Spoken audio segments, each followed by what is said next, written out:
The sun, a pale lemon slice in the morning sky, cast long shadows across the quiet street.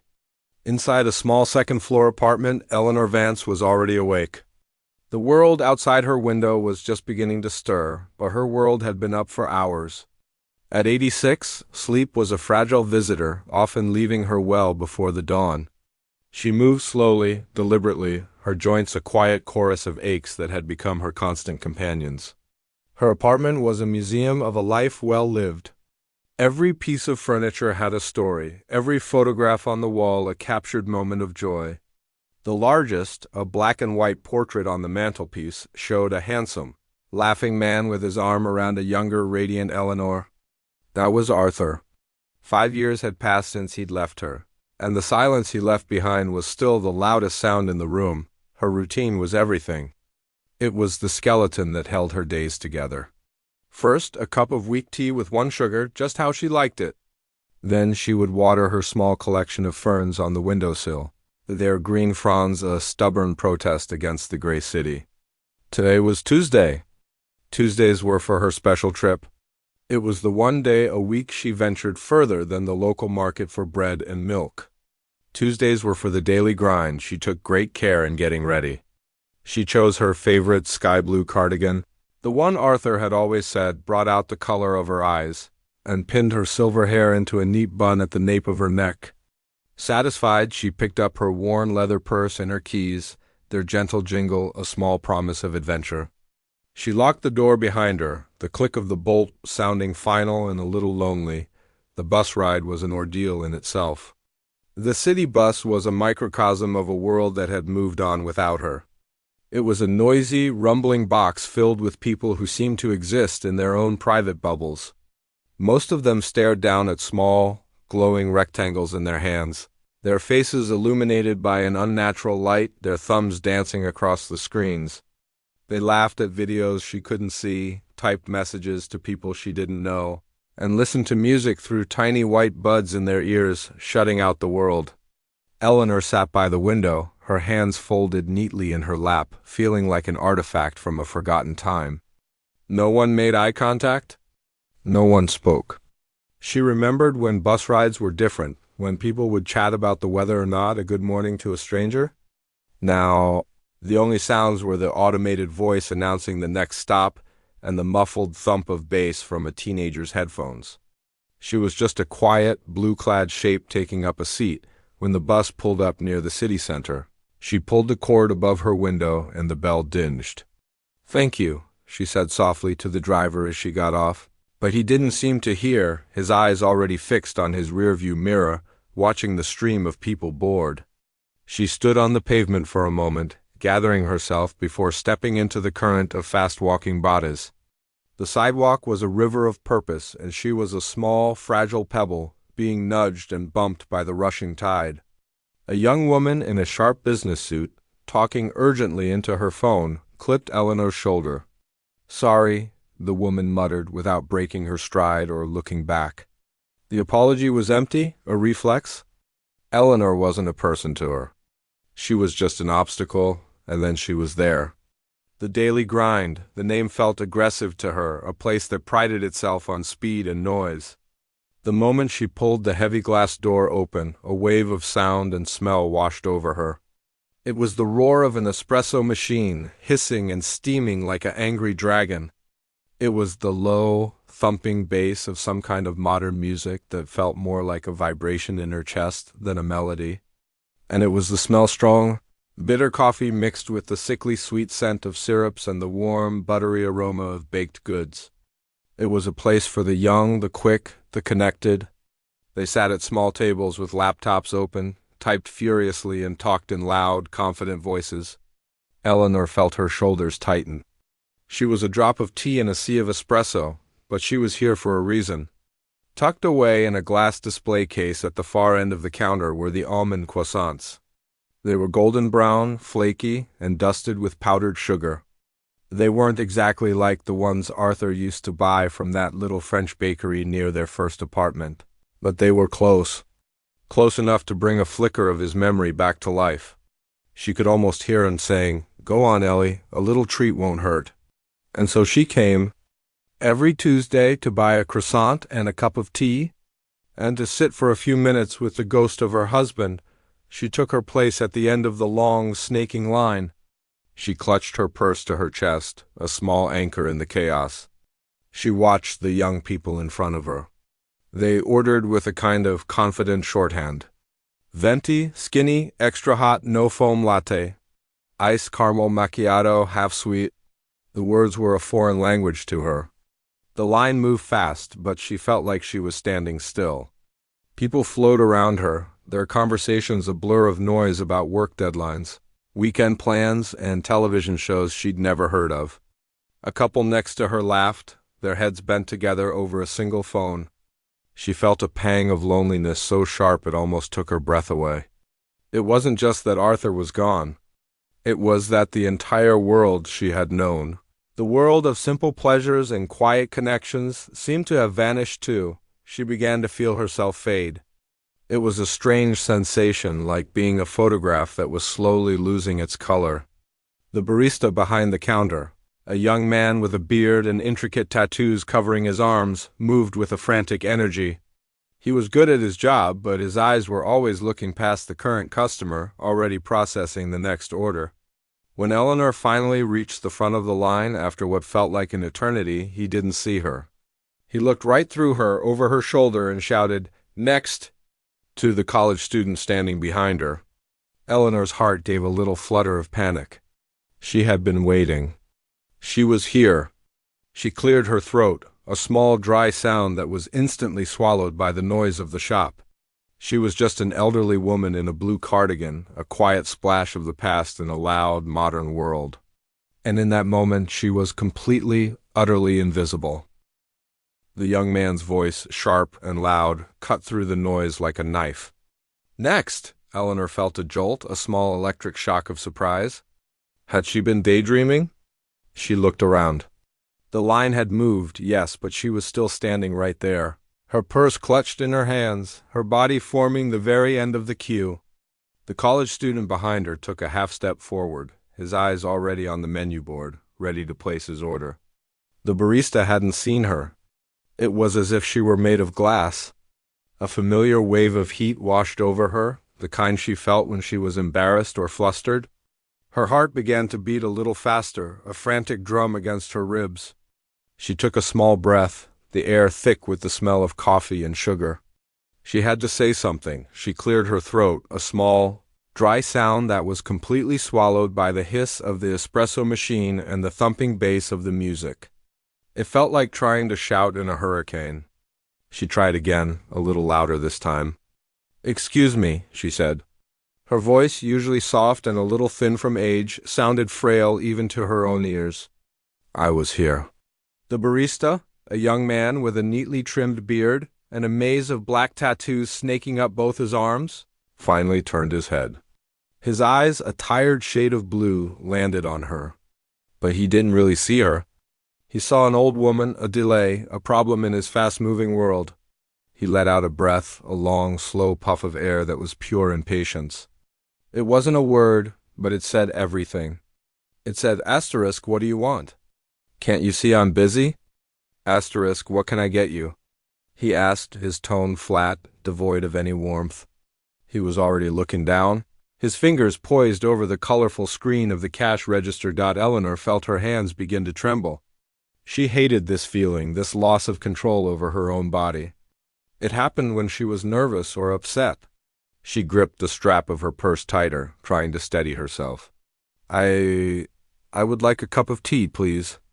"Just black tea. And one of those almond croissants." She pointed a slightly shaky finger toward the display case. The barista barely glanced where she was pointing.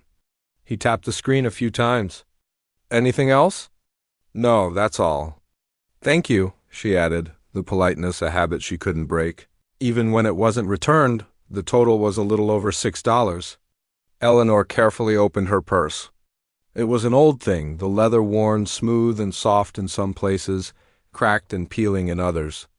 Inside was a small, organized world, a coin purse with a clasp, a worn leather wallet, a pack of tissues, and a single peppermint candy. Her fingers, stiff with a touch of arthritis, fumbled with the clasp of the coin purse. She could feel the eyes of the college student behind her on her back. She was holding up the line. She was a nuisance. Finally, she managed to pull out a crumpled $5 bill and some coins. She counted them out carefully, her movements slow and deliberate. "I'm sorry," she whispered, placing the money on the counter. "I'm a little slow." The barista didn't respond to her apology. He just scooped up the money, his fingers brushing against hers briefly. His touch was cold and impersonal. He dropped the change into a small plastic tray on the counter without counting it out for her. "Your receipt," he said, pushing a strip of paper toward her. "We'll call your name." Eleanor gathered her change and the receipt, her hands still trembling. She read the name printed on the paper. Ellie. He had shortened her name without asking. It was something Arthur used to call her, but coming from this stranger, it felt like a violation. She folded the receipt carefully and put it in her wallet, then moved toward the other end of the counter, the designated pickup area. And so she waited. At first, she just stood there, trying to be patient. She watched the baristas work, a blur of motion and efficiency. They were like dancers in a chaotic ballet, steaming milk, pulling shots of espresso, calling out names. Caramel macchiato for Dave. Vanilla latte for Jessica. Names were called, drinks were handed off, and people walked away with smiles. Eleanor watched and waited. A young couple who had been in line behind the college student received their 2 complex-looking iced coffees. Then a man in a business suit who had only just walked in got his black coffee in a paper cup. Eleanor felt a knot of anxiety tighten in her stomach. She looked at the croissant display. She could see her almond croissant sitting there under a warm lamp, its golden flakes beginning to look a little dry. It was waiting for her. She was waiting for it. More minutes passed. It felt like an eternity. The music seemed to get louder. The laughter from a group of students in the corner seemed more piercing. She felt a headache starting to form, a dull throb behind her eyes. She was a statue in a river of movement. People brushed past her to get sugar, to grab a napkin, to find a seat. A mother with a large stroller maneuvered past, the plastic wheel of the carriage bumping hard against her ankle. "Oh, sorry," the mother said, but her eyes were on her phone. And the apology was as empty as the space around Eleanor. She decided she had to ask again. She took a deep breath, trying to muster the courage. She leaned forward slightly, trying to catch the eye of the original barista. He was busy, his head down, focused on making a drink with 5 different ingredients. She waited for a pause. When he finally looked up, she caught his eye. "Excuse me," she said, her voice a little stronger this time. "I'm just wondering about my tea and croissant." "The name is Ellie." The barista looked at her, then at a line of paper cups next to him. He sighed, a deep, frustrated sound that carried across the counter. "It's coming," he snapped, his voice sharp enough to make a few people nearby turn their heads. "We're really busy right now. You'll have to wait your turn." A hot flush of shame crept up Eleanor's neck and into her cheeks. A few people were looking at her now. She could feel their judgment. The old lady causing a fuss. She had only asked a simple question. She hadn't meant to cause trouble. She lowered her eyes, staring at the warm pattern on the floor. She wanted the ground to open up and swallow her whole. She felt small and foolish. She decided she wouldn't ask again. She would just wait, no matter how long it took. She straightened her back, trying to reclaim a small piece of her dignity. She was a person. She had paid for her order. She had a right to be here. But as she stood there in the noisy, crowded coffee shop, surrounded by people who didn't see her and didn't care, she felt more alone than she had in years. She wasn't just a customer waiting for a drink. She was a ghost haunting a world that had long since forgotten she existed. The croissant under the lamp looked sadder now, and she imagined her tea, if it had even been made, was a cold, bitter brew at the bottom of a pot. The hope for a small, pleasant moment, a tiny taste of the past, had curdled into a painful, humiliating reality. The minutes stretched into a small eternity. Eleanor stood by the pickup counter, a lonely island in a sea of hurried activity. The initial sting of the barista's sharp words had faded into a dull, heavy ache of resignation. She had become part of the scenery, like the potted fern in the corner or the abstract painting on the wall. People looked at her, but they didn't see her. She was just an old woman standing, a silent fixture in the bustling coffee shop. She watched the steam rise from the espresso machine, a ghostly dance in the air, and listened to the constant, rhythmic thumping of the music that seemed to vibrate right through her bones. She thought about just leaving. She could turn around, walk out the door, and go back to her quiet apartment. But a stubborn part of her, a small spark of the woman she used to be, refused to be defeated. She had paid for her tea and her croissant? She would wait. Just then, the little brass bell above the front door chimed, a cheerful, tinkling sound that was instantly lost in the cafe's roar. A man walked in. He was tall and slim, dressed in a simple, dark jacket, worn jeans, and a scuffed baseball cap pulled low over his eyes. He moved with a quiet grace, closing the door gently behind him as if not wanting to disturb the chaos. At first, no one paid him any mind.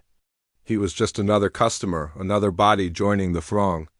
He didn't look around like a tourist or a newcomer. He glanced at the long line, then at the crowded tables, a quick, efficient survey of the room. Eleanor didn't notice him. Her gaze was fixed on the counter, on the hands of the baristas as they worked, her mind lost in a fog of disappointment and loneliness. She was thinking about Arthur, about how he would have hated this place. He would have taken one look at the frantic energy and suggested they find a quiet park bench instead. The thought brought a small, sad smile to her lips. The man in the cap took his place at the very back of the line. He didn't pull out a phone to scroll through or put in earbuds to shut out the world. He just stood there, his hands in his pockets, his body still. He was an anomaly in this room of constant motion. While everyone else was in their own digital bubble, he was simply present. His eyes, hidden in the shadow of his cap, began to move slowly, deliberately across the room. They weren't the eyes of a customer impatiently waiting for his turn. They were the eyes of an observer, taking in details. He saw the students hunched over their laptops, the business people on their phones, the friends laughing together. And then his gaze swept past the counter and landed on Eleanor. He saw her standing there, alone. He saw the slight slump in her shoulders, the way she clutched her purse as if it were a shield. He saw her quiet dignity, the way she held herself despite the clear discomfort she was in. He watched as a barista walked right past her, not even glancing her way, to serve a drink to someone who had just ordered. He saw the entire scene play out, the elderly woman waiting patiently, the staff ignoring her, the other customers completely oblivious. He saw the injustice of it, the quiet cruelty of indifference. His gaze lingered. He wasn't just looking at an old woman. He was seeing a person being made to feel worthless. A young woman a few feet away from him suddenly nudged her friend and whispered, her eyes wide. She discreetly pointed her phone in the direction of the line. The friend followed her gaze, and her mouth formed a small O of surprise. The whisper began to spread, a ripple of recognition moving through the coffee shop like a silent wave. People started to steal glances at the man in the cap. Some pretended not to look, while others were more obvious, their phones held low, trying to capture a picture without being noticed. The atmosphere in the room shifted, a new kind of energy buzzing through the air. But even with this new distraction, even with a celebrity in their midst, no one's attention turned to Eleanor. She remained invisible, a ghost ignored by the living. The man seemed unaware of the growing attention. Or if he was, he didn't show it. His focus remained on Eleanor. He watched as another 5 minutes passed. He saw her let out a long, slow sigh, a sound of pure exhaustion that was swallowed by the noise. He saw her finally give up and turn slightly, as if preparing to leave, her hope finally extinguished. That was the moment. Something in his posture changed. He was no longer just a customer waiting in line. He had made a decision. He took his hands out of his pockets. He stood up a little straighter. His calm, observant stillness was replaced by a quiet sense of purpose. He had seen enough. He was no longer just going to order a coffee. He was going to do something. The line in front of him seemed to shrink. The distance between him and the counter closing, not with time, but with intention. The entire coffee shop was watching him, but he only had eyes for the elderly woman who had been treated like nothing. The moment Eleanor decided to leave was a quiet internal collapse. It was the feeling of a small, fragile string finally snapping. She had reached her limit. The hope for a pleasant morning, for a small taste of the past, had been completely eroded by the harsh reality of the present. She straightened her shoulders, a final, small act of defiance, and turned away from the counter. Her feet ached, her heart was heavy, and all she wanted was the quiet sanctuary of her apartment. She would go home and make her own tea, a simple cup that would be hot and ready when she wanted it. She took a step toward the door, her movements slow, as if wading through water, but she didn't get far. A movement from the corner of her eye made her pause. The man in the baseball cap, the one who had been at the back of the line, had stepped out. He didn't just move forward. He moved with a quiet, deliberate purpose that cut through the room's chaotic energy. He didn't walk toward the end of the line to wait his turn. He walked directly to the pickup counter, the very spot where Eleanor had been standing. A hush seemed to follow him, a wave of silence that rippled outwards from his path. The whispers that had been circulating about him died down, replaced by a tense, curious quiet. People put down their phones. They stopped their conversations. All eyes were on him. Eleanor stopped, her hand still on the strap of her purse, and watched. She was confused. What was he doing? He bypassed several people who were still waiting for their drinks. He didn't look at them. His focus was entirely on the young, tattooed barista who had snapped at her. The man leaned forward slightly, placing his hands flat on the counter. He didn't slam them down. There was no anger in his posture, only a calm, unshakable authority. He spoke in a low, firm voice that was surprisingly clear despite the background noise. It wasn't loud, but it carried a weight that made everyone listen. "I believe the ladies' tea is up," he said, nodding his head almost imperceptibly in Eleanor's direction. "And I'll have a black coffee, please.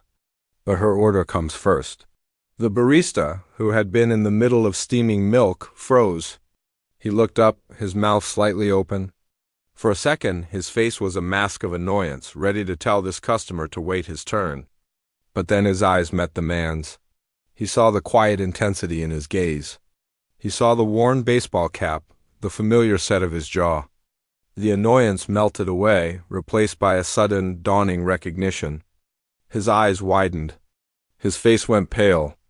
It was like a switch had been flipped. The arrogant, impatient young man was gone, replaced by a flustered, embarrassed kid. It was Keanu Reeves. And Keanu Reeves was calling him out. Yes, sir," the barista stammered, his voice cracking. He glanced over at Eleanor, a look of pure, unadulterated shame washing over his features. He saw her now. He truly saw her, not as an inconvenience, but as a person he had treated badly. "I'm so sorry," he said, his voice barely a whisper, but Eleanor heard it. He turned away from his other tasks and moved with a frantic, newfound urgency.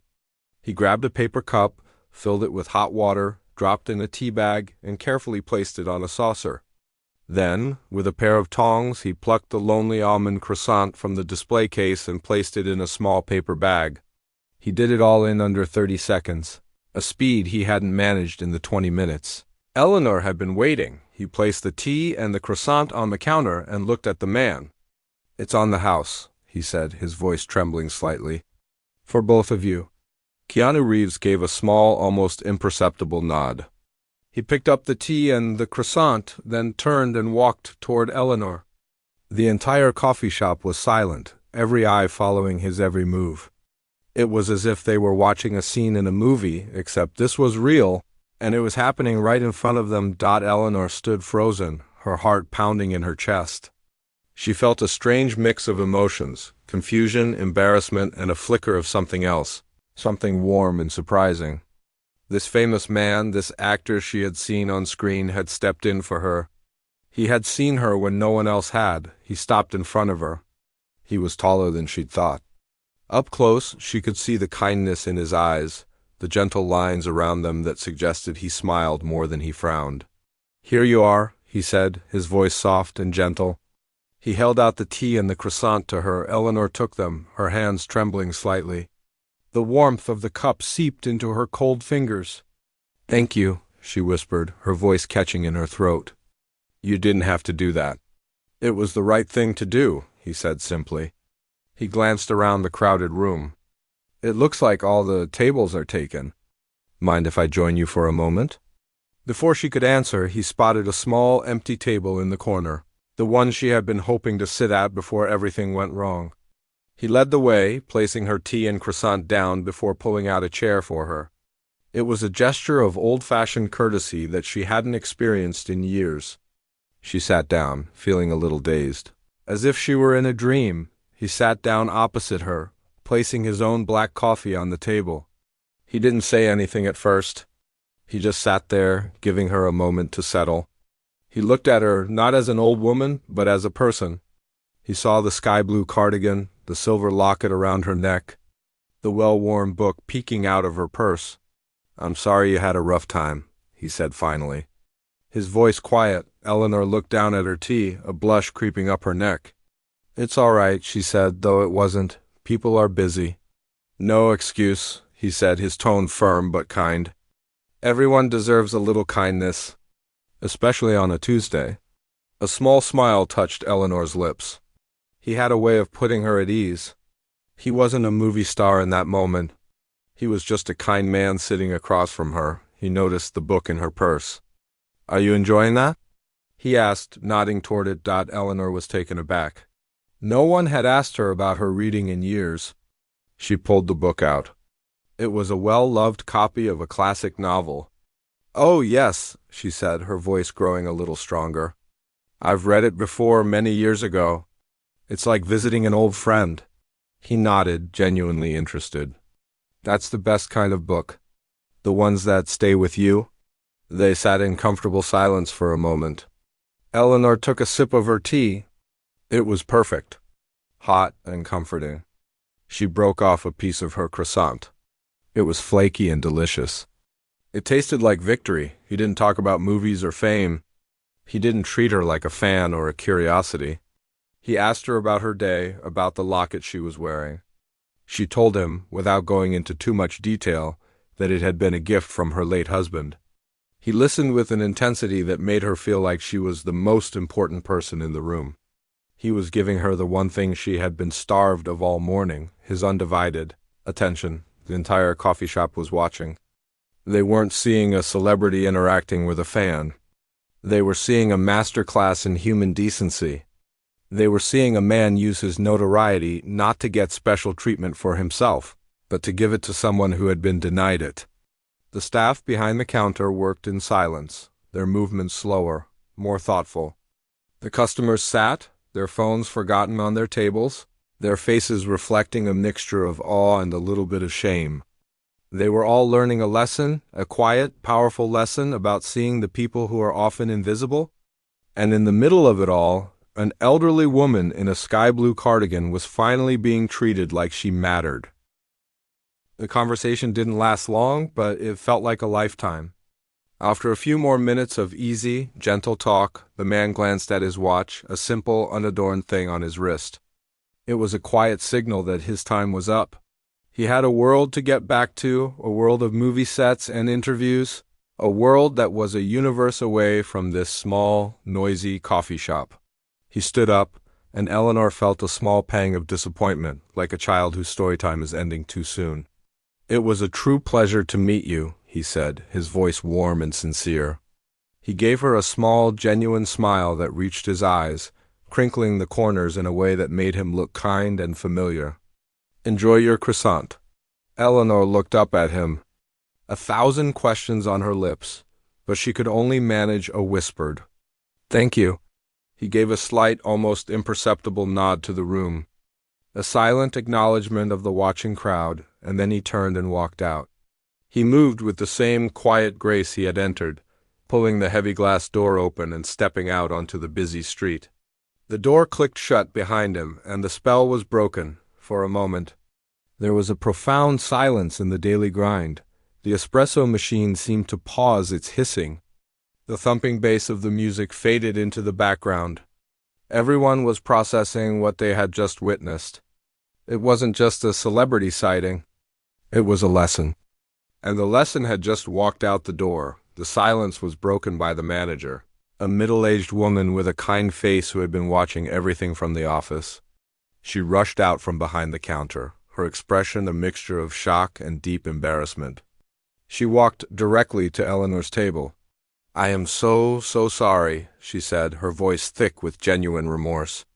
"There is no excuse for how you were treated. It is not how we run our business, and it is not how people should be treated. Ever." She pulled up a chair, the one Keanu had just vacated. "Please, let me make this right." Eleanor was taken aback by the intensity of the apology. "It's all right," she said, her voice still soft. "That man, he was very kind." "He is a good man," the manager agreed. "But that doesn't excuse our behavior. Your order is, of course, on the house, and I insist you take this." She pulled a gift card from her pocket and placed it on the table. "Please come back again. I promise it will be a different experience." Just then, the young barista who had been so rude approached the table. He wouldn't meet Eleanor's eyes, instead staring at the floor. "I'm really sorry, ma'am," he mumbled, his voice barely audible. "I was having a bad day, but that's no excuse. I was a jerk. I'm truly sorry." The sincerity in his voice was unmistakable. He looked like a schoolboy who had been scolded and had truly learned his lesson. Eleanor looked at the manager, then at the barista. She saw the shame in their faces, the genuine desire to make things right. She felt a wave of forgiveness wash over her. "Thank you," she said, a little more confidently this time. "I appreciate that." As she gathered her things to leave, the atmosphere in the coffee shop had completely transformed. The loud, chaotic energy had been replaced by a quieter, more thoughtful hum. A young man who had been typing furiously on his laptop saw her getting up and rushed to hold the door open for her. "Have a good day," he said, giving her a warm, genuine smile. A woman waiting in line for her own coffee caught her eye and gave her a small, knowing smile of solidarity. The world hadn't changed, but this small corner of it had. Eleanor stepped out into the afternoon sun. The city was just as noisy and crowded as it had been when she arrived, but it felt different. The river of people rushing past her didn't seem quite so threatening. She felt lighter, as if a heavy, invisible cloak had been lifted from her shoulders. She held her head a little higher as she walked to the bus stop. The bus ride home was a mirror image of the one she had taken that morning, but the reflection was completely different. This time, when she got on, a young woman with bright pink hair looked up from her phone and smiled. "Here, you can have my seat," she said, getting up from one of the seats near the front. "Oh, thank you, dear," Eleanor said, genuinely surprised and pleased. "That's very kind of you." "No problem," the young woman replied with a shrug. Eleanor sat down, the worn vinyl of the seat cool beneath her. She looked out the window at the passing buildings, but her mind was back in the coffee shop. She thought about the man in the baseball cap. He hadn't done it for attention. He hadn't made a big show of it. He had just seen a wrong and quietly, firmly, made it right. He hadn't just bought her a tea. He had given her back her dignity. He had seen her when everyone else had chosen to look away, when she got back to her apartment building. The same neighbor who usually just grunted a hello held the door open for her. "Afternoon, Eleanor," he said with a smile. "Nice day out?" "It is," she replied, returning the smile, inside her quiet apartment. The familiar comfort of her own space wrapped around her. She placed the gift card from the coffee shop on her kitchen counter and carefully unwrapped the paper bag containing the croissant. She broke off a piece. It was a little cool now, but it was still delicious. It tasted more than just butter and almonds. It tasted of kindness, of respect, of a moment of grace in a chaotic world. She walked over to the mantelpiece and picked up the framed photograph of Arthur. She looked at his handsome, laughing face.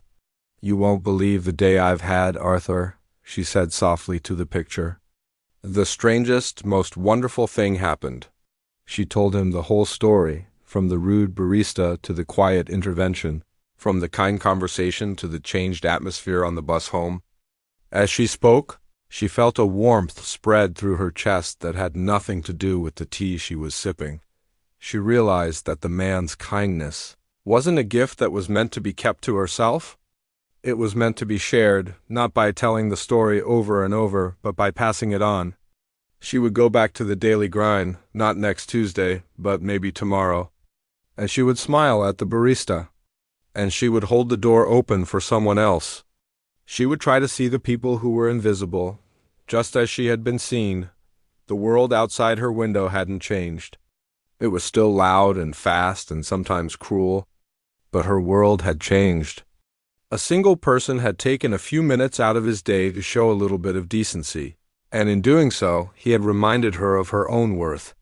He hadn't treated her like an old woman or a nuisance or a fam. He had treated her like a person, and that simple act of kindness was more powerful and more lasting than anything she had seen on a movie screen. It was a true, real-life story, and she was the star.